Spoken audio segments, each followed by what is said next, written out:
Hi everyone, and welcome back to the Tormek live sharpening classes. It feels great to be back after a long summer break. Hopefully you the viewers are as eager to get started with the new sharpening season as me and my colleague, the sharpening Dr. Wolfgang is. In today's episode we will be talking about our jig, the SVP-80, the Moulding Knife Attachment.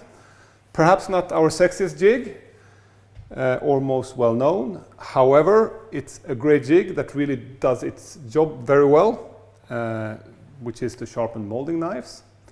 Also, I find it brilliant in the way that it helps you sharpen a complete flat side on a round stone. That is impressive. Before we dig deeper into the SVP-80, I have two more points I think we should get before we go into the episode. We should present ourselves. My name is Sebastian and I'm a country sales manager here at Tormek. I'm responsible for Western Europe, Middle East, Africa and Australia. With me I have my German friend Wolfgang. You may present yourself.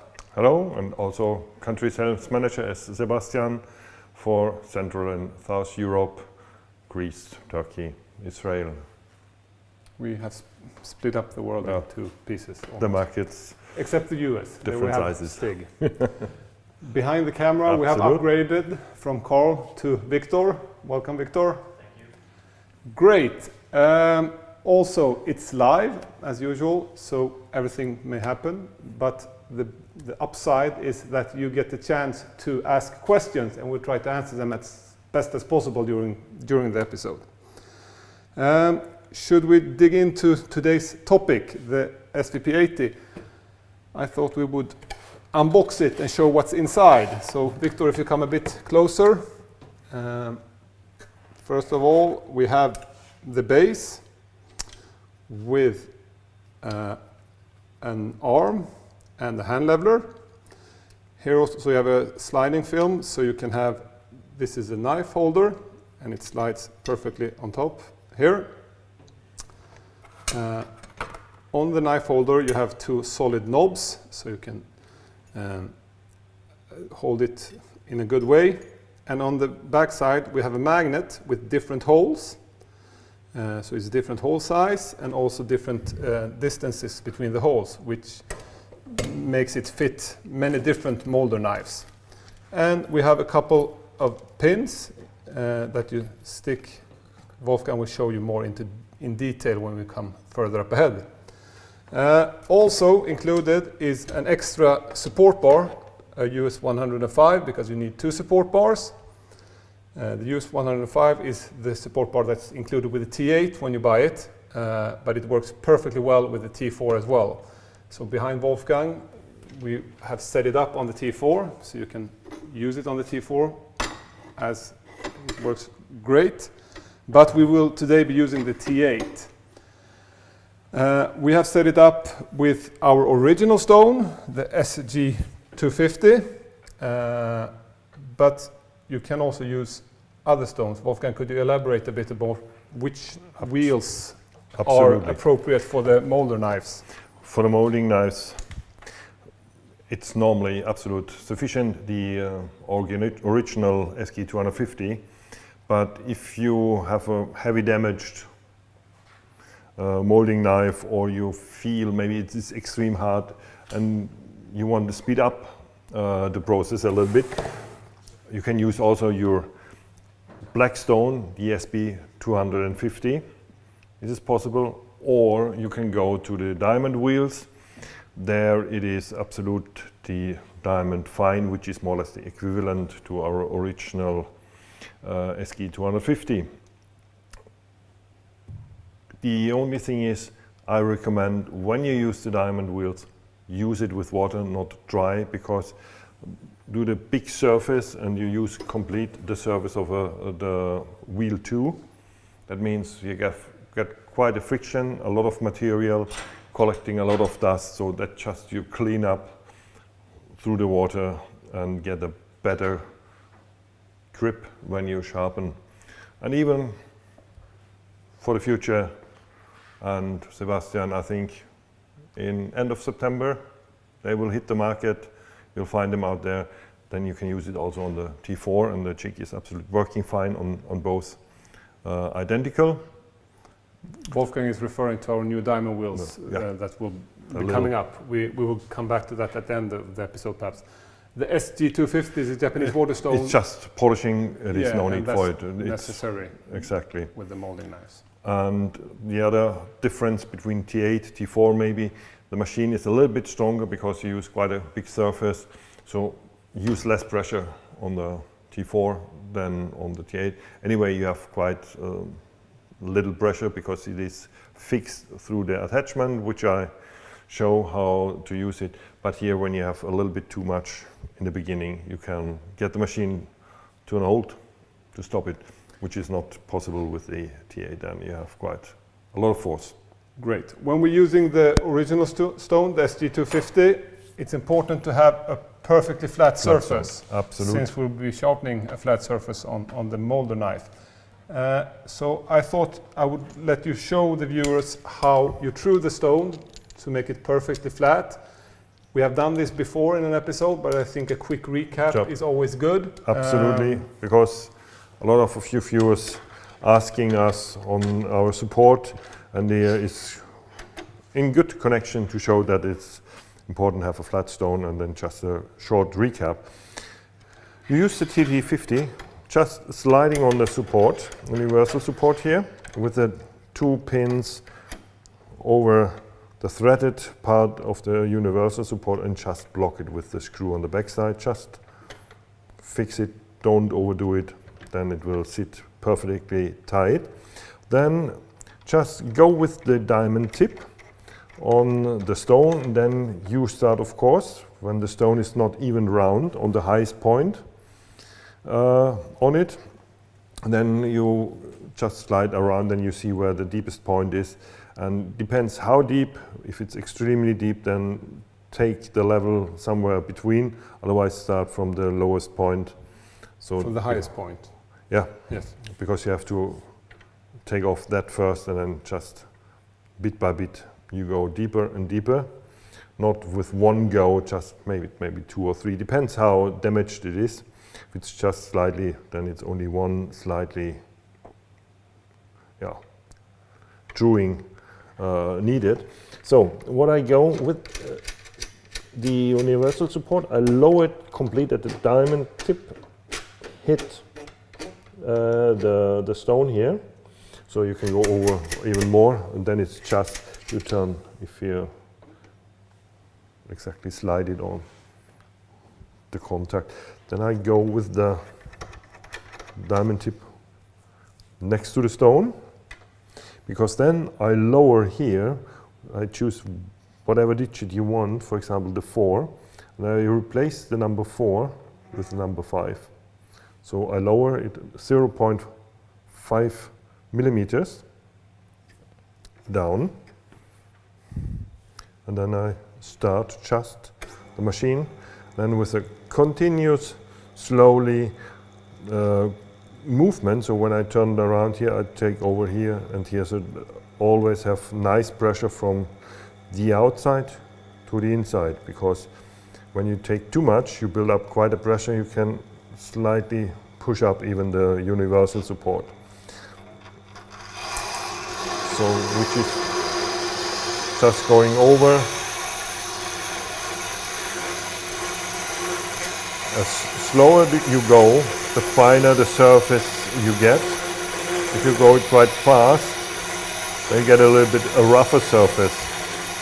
But you will get still the small lines, which is completely normal.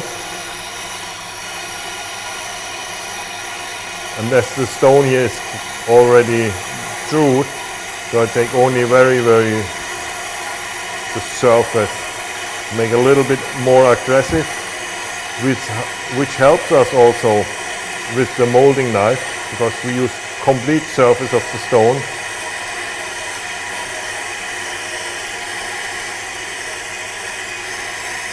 And with the original grinding stone, you can go all the way through very slow with low pressure on the inside, just to avoid to chip off the edges.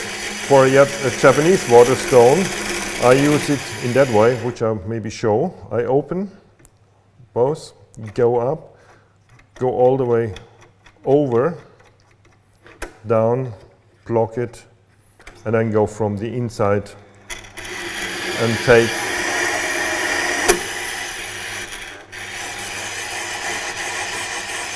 over.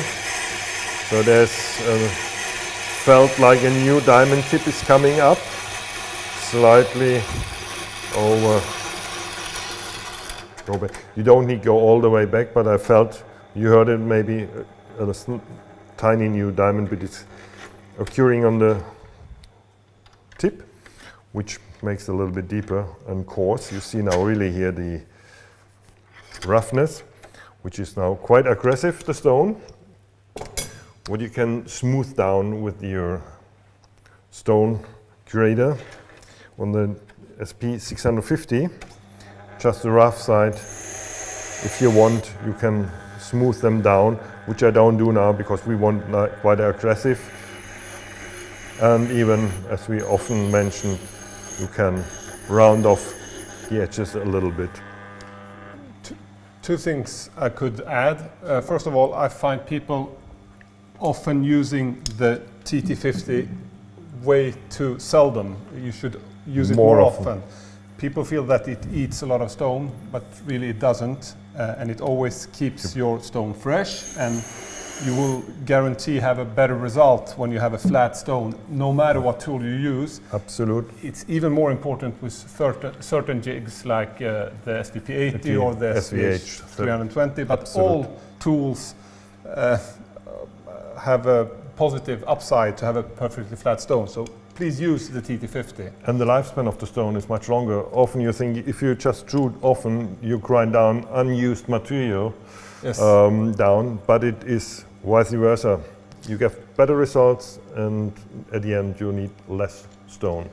And also one more thing that Wolfgang did, and he always does, but because it's a reflex, but what can be important for the users is when you lock the US support bar, is always press above the micro adjustment and then lock it, and then you lock the second leg. Exactly. Because otherwise, when I see people truing, sometimes they lock it like this, and there you see, I don't know if you see, but there is a little play which makes it not perfectly straight. So it's important to always push above the micro adjustment, lock there, and then you lock second there.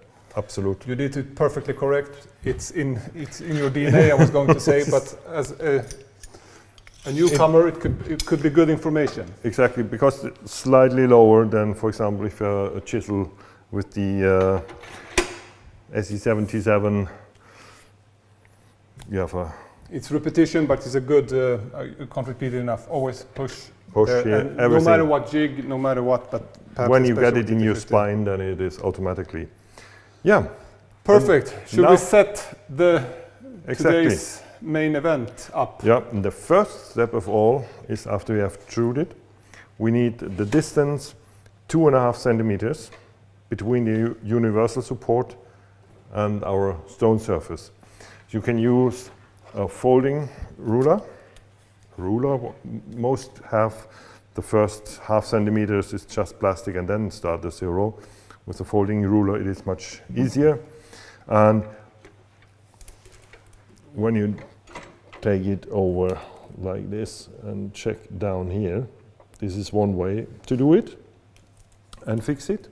The other way, which is I think much easier, exactly the thickness of our stone grade, 250 millimeters, 25 millimeters, sorry, between the thickness, and then I just go with the fine adjustment exact down here. Then I have 2.5, and then again, as Sebastian said, you have a little bit of play, press here, block, and here. That's it. Then you have 2.5 centimeters. The next step is attaching our frame. Just you see here the holes just over, and hold it fast here, then the universal support, which you place in the front. so. And then when we slide it just that side, it is on the surface. And then you can see roughly, okay, when you go that view, that this level is more or less roughly on the same level. Then you don't need to adjust afterwards. So then we use our holder. There's the second hollow pin. The first I have placed, and when we sharpen, always the bigger side. This is the outside, and we sharpen that side. That means I place it over here. It's already quite fixed through the magnet. And when you place these hollow pins, so they're 24, 30 and 38 millimeters in the most standard, it can be like a bit, depends on which side it fits best in which combination. So if you have one, then it's easy to find the second one, which is here. And you just the pliers. And see these hollow pins, close, they're open here.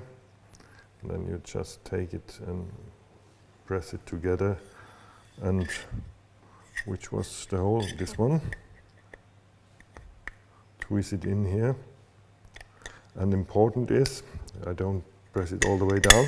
You see, it should be not even lower than the surface. So we have to, you see it? So we have to lower it. Otherwise we grind it just down, which is a pity. Otherwise you have to purchase another hollow pins set. So what should be said perhaps is that we need the molding knife needs to be with holes in it, because if you don't have any holes in it, even though there is a magnet, it won't be fixed enough, so it will be sliding around. So you need to have molding knives with holes in them. Most of them have. That's important. Even when it moved a little bit, but you grind down, presses in there, the magnet holds it. But without pins, there's no way you will grind it.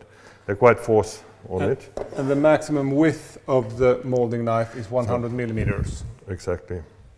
Otherwise, it will flip over. So, and then I place it on here, and you still hear it. And so I can use the fine adjustment.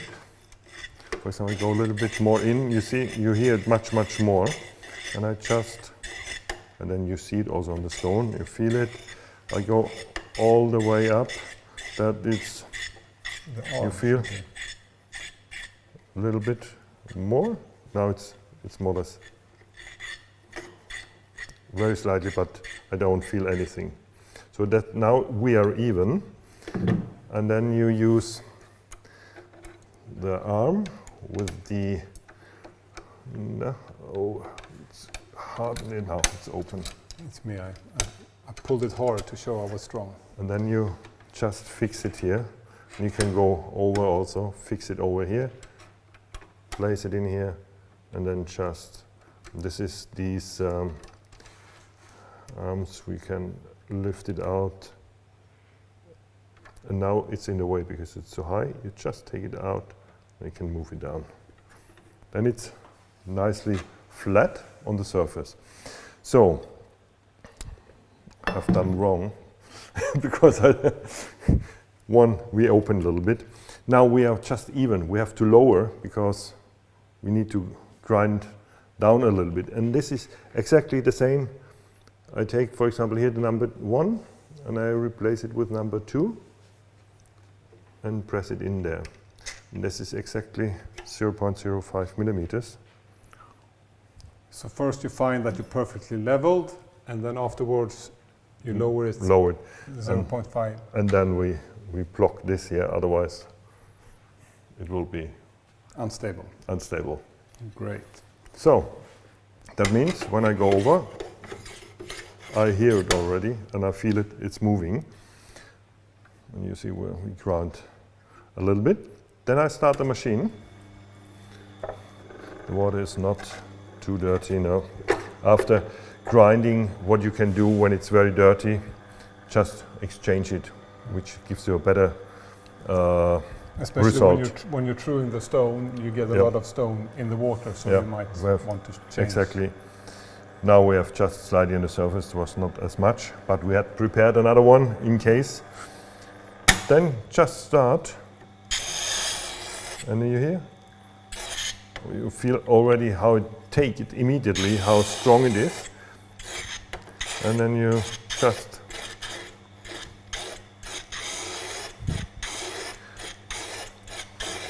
grind it all the surface. This a little bit vibrating. And then you turn around, take the other side, just even until you nearly, you will still always hear a little bit, but when you don't feel anything, that you get this pushback.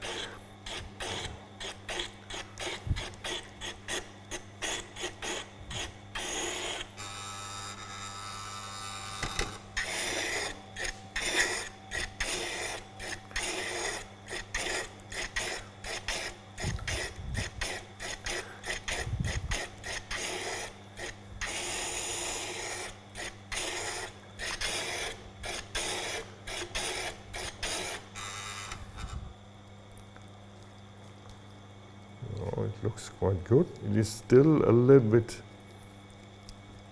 a deeper point here, but you see quite nice, a little bit rough. Then when you go slowly the last few strokes over,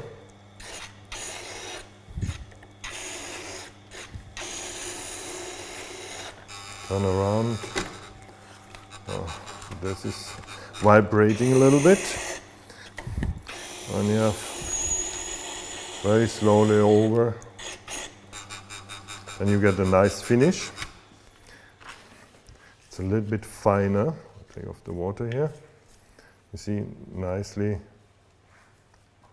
So the last strokes, take it around the millimeter, 1 per second.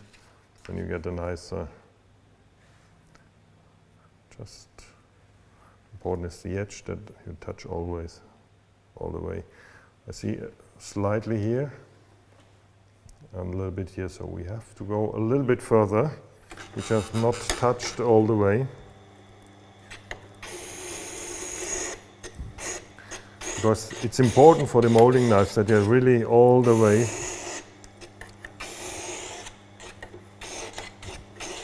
Okay, not much here.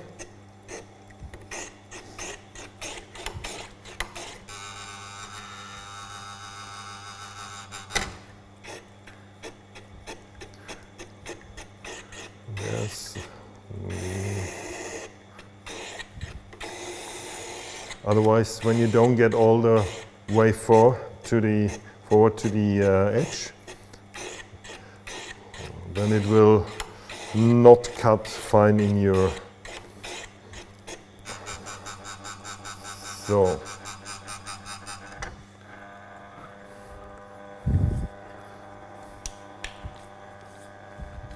So, then it's sometimes a little difficult to get it up, because careful on the edges, they are still sharp.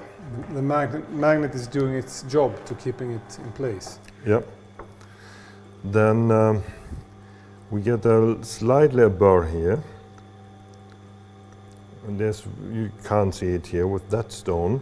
If you use a diamond wheel, you will have quite a rough burr here. Then the ladder wheel we have the chance to get it off, but it takes a while. The better way is if we use, maybe Sebastian, if you can show the our composite honing wheel, our CW 220, which is a little bit more aggressive. This is optimal for the diamond wheels when you sharpen with diamond wheels, because you create always a little bit a harder burr and a rougher burr on a diamond wheel and on the natural stone. And then you hone it just simple on the outside. We need just a little bit paste. It looks a little bit dry. We apply very little, not more than in the top, in the tip of the tube. Just close it, and then I take freehand on it, put it on the bevel. And the friendly reminder to always hone away from and not towards. Exactly. Otherwise it will cut. The same on that flat surface. And I don't do the round one at the moment. And then just the straight ones.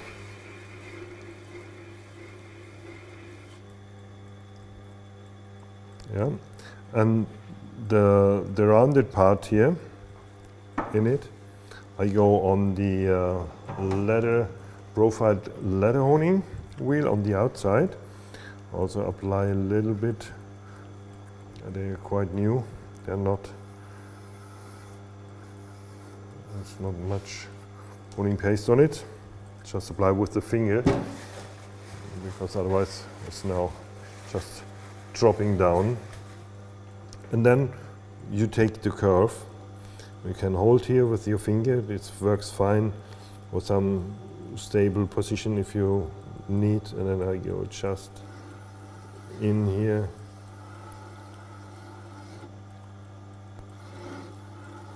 Oops, too steep. Then I take it in the bottom, and then it takes you up. You want to have quite stable angle, so like this.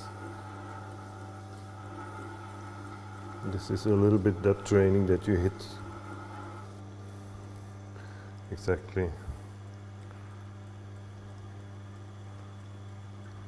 There's a slightly. So.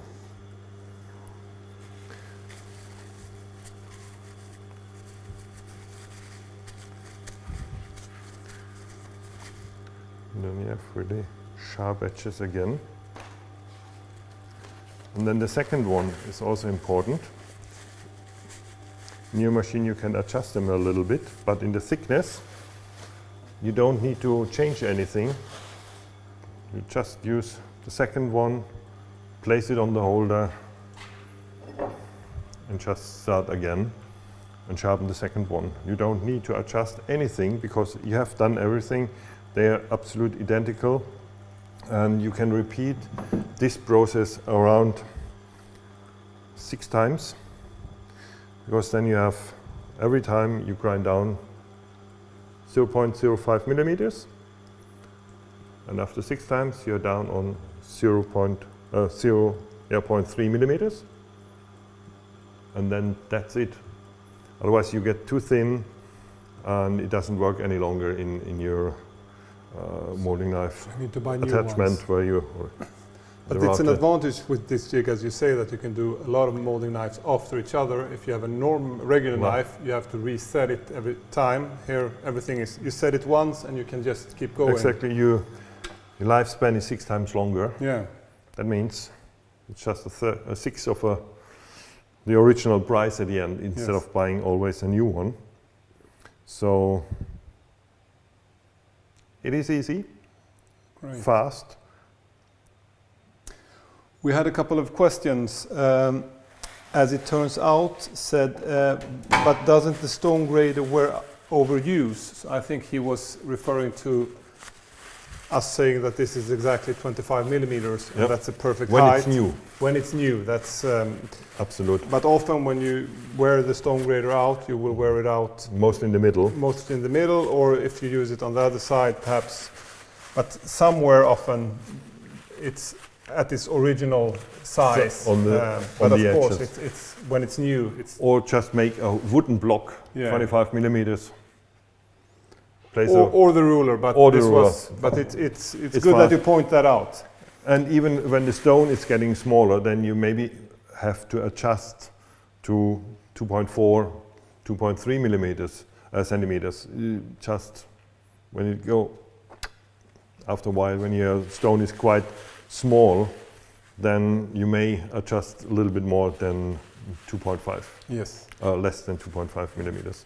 have to go below. But I would say it starts when you have heavily used the stone. Yeah, when you use it. Because then you will feel you can't get all the way down, because then on the ways here it stops.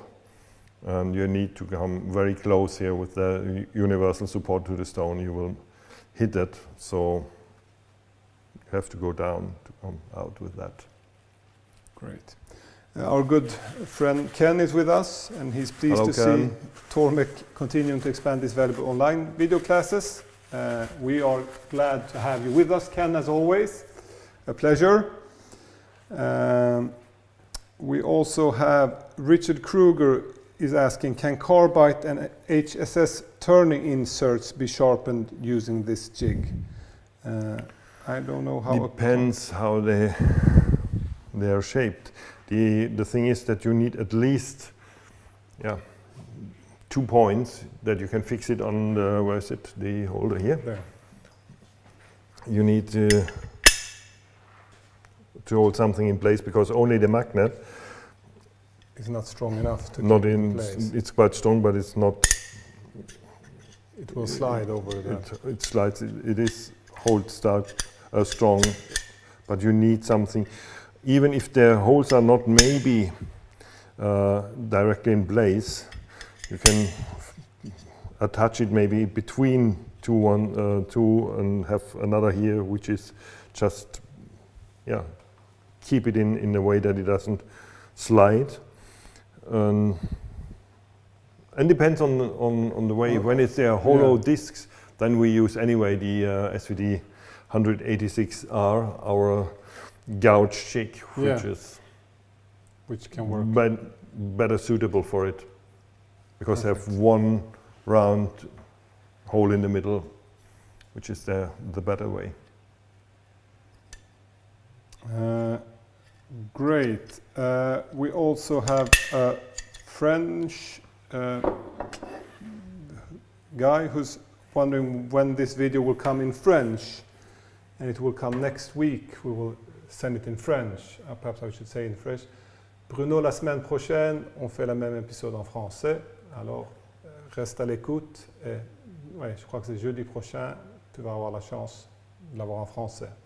And then it will come in German, I think, the week after or something like that, with Volkan. Exactly. Richard is use a caliper or other method to measure 37 millimeter from the top of the universal support bar. What was the question? If the I don't really understand the question, but down there. Caliber other method to measure 37 millimeters from the top of the USB. Okay, you have the diameter on it. Yeah. I just take it off here, open here. You can, on top, I think it's a little bit more difficult to see or straight in. I think it was easier to see underneath, if you prefer. Yeah, that you can measure from top of the. Yeah, it's 12 millimeters more. Yeah. It is not exactly if it is 24 or 24.5. It is not as vital. There are different ways to get the same result. Whatever suits you, the best is. At the end, what we it's recommend. important that even the front here, the universal support, don't touch the stone. No. When you have the frame on it, and you can adjust this a little bit. So otherwise, you can go a little bit more down, and you come a little bit more out here. We have a couple of off-topic questions, but I thought perhaps we could take them anyway.